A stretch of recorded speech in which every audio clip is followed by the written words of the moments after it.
आज हम बात करेंगे देश के करोड़ों छात्रों की। वो छात्र जो देश के विभिन्न कोनों से आते हैं, जो बड़े शहरों में नहीं रहते हैं, जो कलकत्ता, दिल्ली, मुंबई और चेन्नई में नहीं रहते। 2015 से पहले कि तुम्हें आईएएस की तैयारी करनी हो तो तुम कहाँ करोगे? लोग आपको सलाह देते थे कि आप दिल्ली चले जाइए। इंजीनियरिंग की तैयारी करनी हो, मेडिकल की तैयारी करनी हो तो कोटा चले जाइए। यानी अगर किसी के माता-पिता के पास लाखों रुपए फीस देने के लिए नहीं है, तो अपने सपने छोटे कर दें। अगर आपकी जेब बड़े नहीं है, तो आपके सपने भी बड़े नहीं होंगे। अगर आपके पास उम्मीदें हैं, आपके पास क्षमता है, भी आप नहीं आगे बढ़ सकते हैं क्योंकि आपके पास पैसे नहीं। यूट्यूब की दुनिया ने, यूट्यूब के टीचर्स ने एक ऐसा मंच दिया है जिसे लोग अपनी बात रख पाते हैं, लोग अपनी बात समझा पाते हैं। डेमोक्रेटिक फील्ड प्लेटफॉर्म तैयार किया है जहां लोग पढ़ सकते हैं, लोग अपने आप को साबित कर सकते हैं, लोग अपनी प्रतिभा निखार सकते हैं।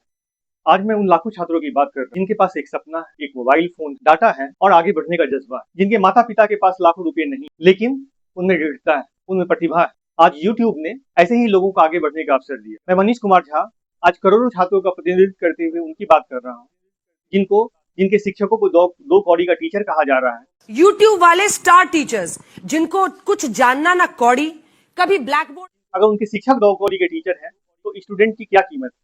यूट्यूब ने कम से कम पढ़ने, जीने और लड़ने तीनों की शक्ति। यूट्यूब सिर्फ एक ऐप नहीं है, एक उम्मीद है, एक भरोसा है, एक आगे बढ़ने का मंच है। इसलिए यूट्यूब के शिक्षकों को 2 कौड़ी का शिक्षक नहीं समझे और हाँ, जरूर इसे सनसनी का माध्यम नहीं बनाना चाहिए।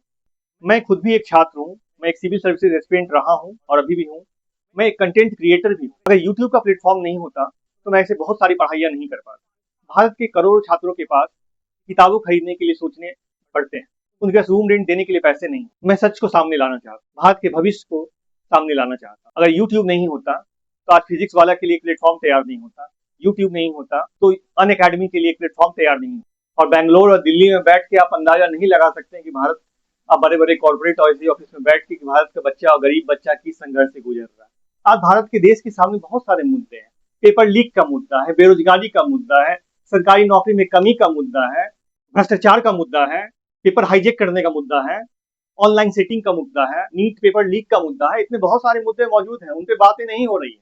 उन बातों को दबाया जा रहा है, उन बातों को छुपाया जा रहा है। सच को सामने लाना पड़ेगा, सच्चाई पे बात करनी हो। सपने बड़े हैं लेकिन संसाधन सीमित।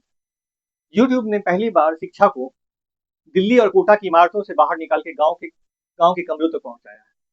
अब एक अमीर इंसान का बच्चा और एक गरीब का बच्चा एक ही टीचर से शिक्षा पा सके। अब कोई भेदभाव नहीं होगा। अब सिर्फ राजा का बेटा राजा नहीं बनेगा, राजा वही बनेगा जिसके अंदर प्रतिभा होगी, जिसके अंदर टैलेंट। शिक्षा किसी वर्ग की जागीर नहीं है, किसी का निजी अधिकार नहीं है, शिक्षा पे सबों का अधिकार है। और भारत जैसे देश में शिक्षा सबों के अधिकार में आना एक संविधान का मूल भावना है। जो पढ़ेगा वही लड़ेगा। हर दिन पढ़ना है और हर दिन लड़ना है। जी हाँ, मैं इंडिया से हूँ। जी हाँ, मैं भारत हूँ। थर्ड वर्ल्ड कंट्री का देश, चीप लेबर प्रोडक्शन का देश, वहीं जहाँ 75% संपत्ति 10% लोगों के हाथों। मैं उन्हीं गरीब बच्चों की बात कर रहा हूँ जिनके पिता गरीब मजदूर हैं, खेती करते हैं, किसानी करते हैं।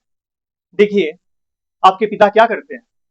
देखिए ये वीडियो। पिताजी क्या करते हैं? ड्राइवरी करते हैं, कचरे का ट्रक चलाते हैं, नमक के फैक्ट्री में मजदूरी करते हैं। पिताजी नहीं है। किस्मत ने इन बच्चों के साथ क्या किया?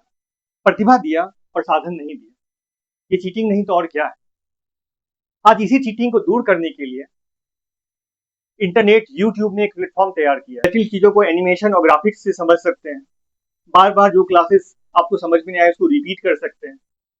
और एक टॉपिक जहां आपको प्रॉब्लम है, जहां क्लियरेशन है, वहां आपको पॉज करके आप उसका क्वेश्चन आंसर राइट कर सकते हैं। बट बहुत बार ऐसा ऑफलाइन क्लासेस में नहीं हो पाता, उसके कॉस्टिंग बहुत अलग होते हैं और इससे टाइम मैनेजमेंट होता है। और जैसा कि अभी आज के डेट में अगर मैं बात करूँ आपको, जिस तरह पेट्रोल और डीजल के दाम बढ़ रहे हैं, सब कुछ हो रहे हैं, तो प्रधानमंत्री जी खुद ही इस चीज के लिए आह्वान कर रहे हैं कि आप वर्क फ्रॉम होम दीजिए।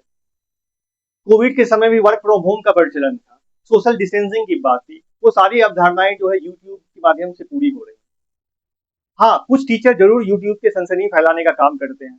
आप सारे टीचर्स को एक श्रेणी में नहीं रख सकते। कुछ टीचर जरूर व्यूज के लिए यूट्यूब में सनसनी फैलाने का काम करते हैं, पर ऐसा नहीं है कि सारे टीचर्स को उसकी वजह से 2 कौड़ी का कहा जाए, तो समुदाय को कहा जाए। अगर टीचर्स 2 कौड़ी के हैं तो फिर स्टूडेंट्स का क्या है? स्टूडेंट कहाँ जाएंगे अगर यूट्यूब नहीं रहेगा तो? यूट्यूब की दुनिया नहीं रहेगी।